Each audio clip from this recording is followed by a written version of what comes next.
How to redeem Walmart gift card online. Hello everyone, I am Bishaka and welcome to our channel.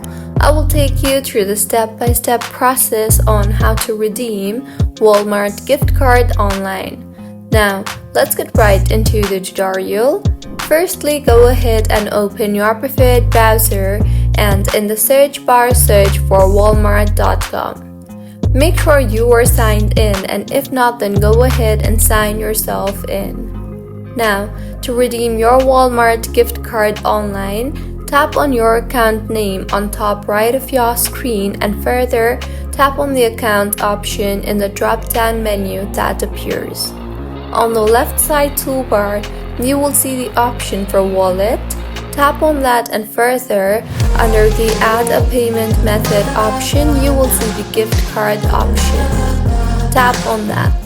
Now, go ahead and enter your gift card number, your gift card PIN mentioned on the back of your card, and your gift card nickname.